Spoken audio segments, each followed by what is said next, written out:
Muntik nang questionin ang langit ng mag-asawang si Moy at Mon sa dami ng kanilang mga pinagdaanan sa buhay. Sinubok man sila ng tadhana, isang blessing naman ang naging regalo sa kanila ng Diyos. Biro ninyo, mismong araw ng kanilang kasal. Aba, dumating ang kanilang anak. Ipinanganak on their wedding day. Narito ang kwento ng kalbaryo at kaligayahan ng mag-asawang pinagpala.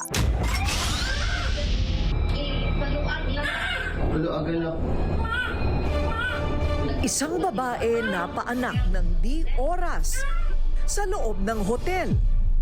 Ilang oras lang bago ang kanyang kasal. Imbis na maglakad papuntang altar, si bride napaire muna bago mag-I do. Anong ba ang nangyari? Siya si Mera Lee o mas kilala bilang Moy. Isang babaeng maagang namulat sa responsibilidad ng buhay. Aminado rin siyang nagkaroon ng trust issues sa pag-ibig at mga lalaki matapos maghiwalay ang kanyang mga magulang. Kaya hirap siyang magtiwala. Parang ako yung nag-stand as parents sa mga kapatid ko. Sa murang edad, pasan na ni Moy ang krus ng kanilang pamilya. Gustuhin man niyang magmahal at mag-enjoy sa buhay, mas pinili niyang unahin ang kanyang mga kapatid. Sa gitna ng hirap na nararanasan, kumapit siya sa Diyos at patuloy na nanalig. Umasa siya na balang araw makikita rin niya ang liwanag sa kanyang pinagdaraanan.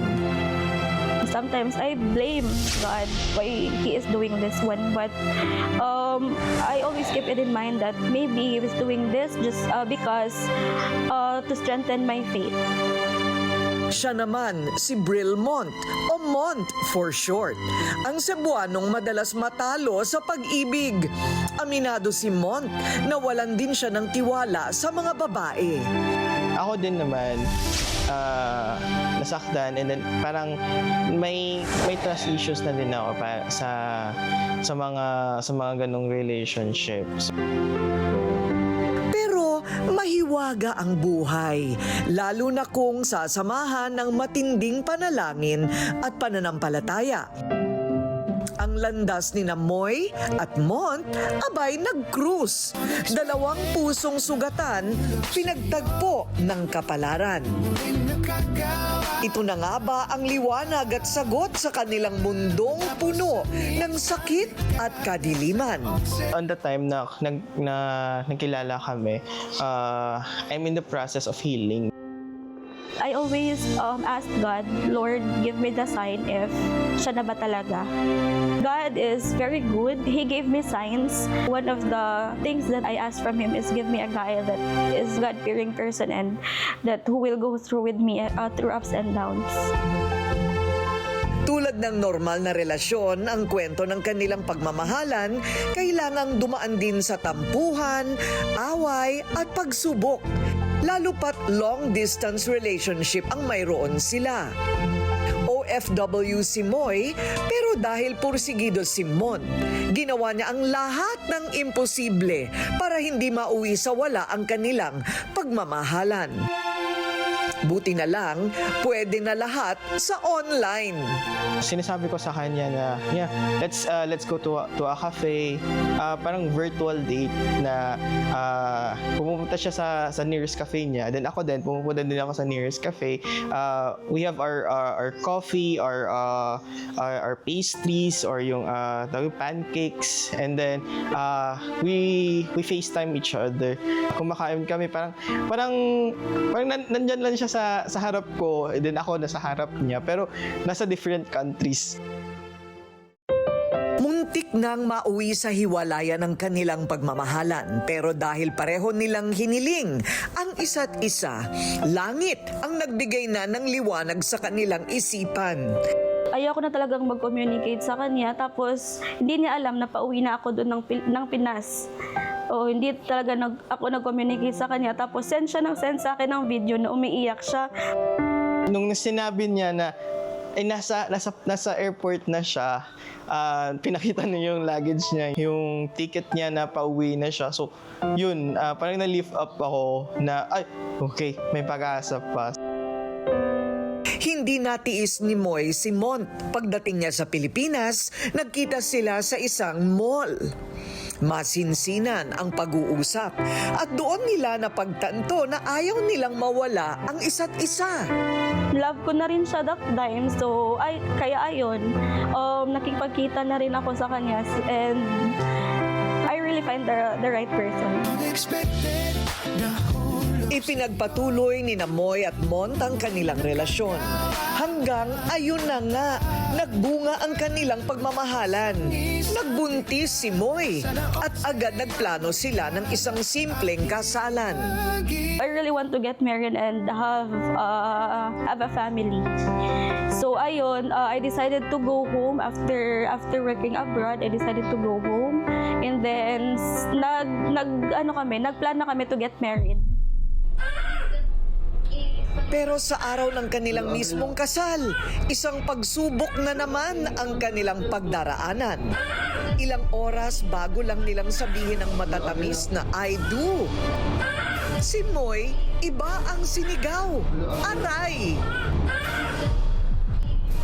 Ang bride kasi biglang nag-labor at siya ay napairi habang ipinapanganak ang kanilang baby sa loob ng CR ng isang hotel. So hindi mo talaga alam na talagang lalabas na siya? Hindi po, ma'am. Kasi prior December 20, that was December 19, I went to my OB-GYN to have test kasi I was having parang may lumalabas na mucus or parang white blood.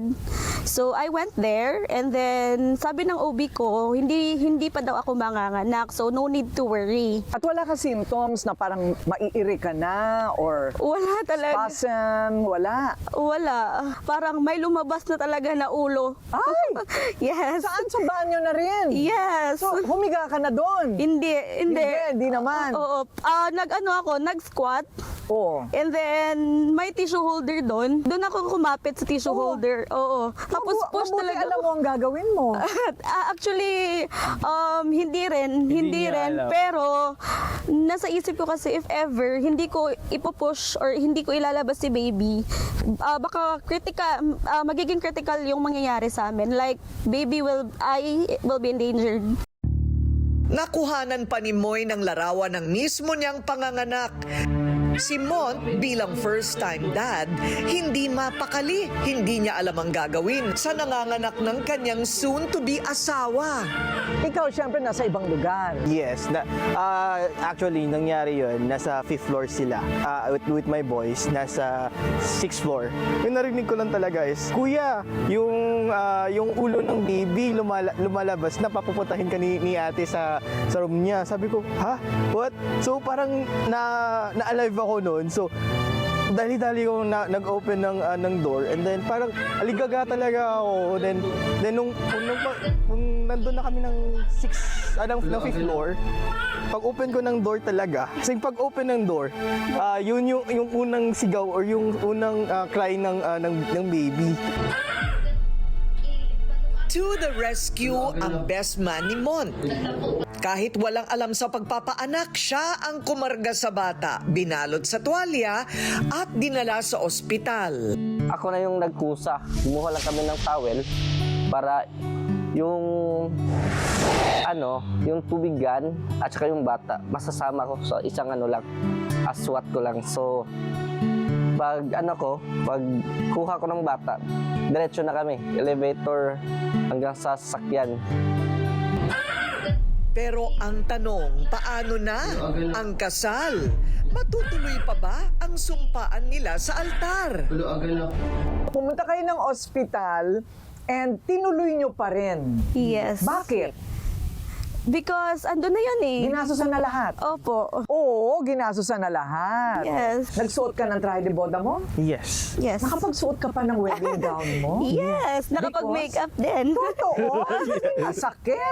Hindi. Dahil nga natural, normal Opo. delivery. Yes, normal. Naka-attend ba ng wedding si baby? Si baby wala kasi Nasa premature, nasa ICU. ICU. Nasa emergency at that time nasa ER with like parang may naka-tube sa kanya and then heat lamp. So hindi pwedeng For admission. Pero galawin. hindi naman sobrang nagdelikado. Delikado si baby if hindi kami pumunta agad sa ER. Naniniwala sina Moy at Mon, sinusubok lang sila ng langit sa kanilang katatagan at kung totoo ba ang kanilang pagmamahalan. Dahil sa kanilang pananampalataya, ayun, nalagpasan nila ito ng magkasama. At andun pa rin siya. Nakaraos din. So bakit nyo naman nasabi na si baby ang naging sugo ng Diyos na parang siya ang naging liwanag sa dilim? Ano ba yung dilim na yon? We've been experiencing, life struggles. And then after he was born, it's not actually nawala lahat ng mga dilim, no? But after seeing my baby, parang nakaka-inspire talaga na to work even more harder. Oo, kakayanin natin ito, kumbaga. Opo.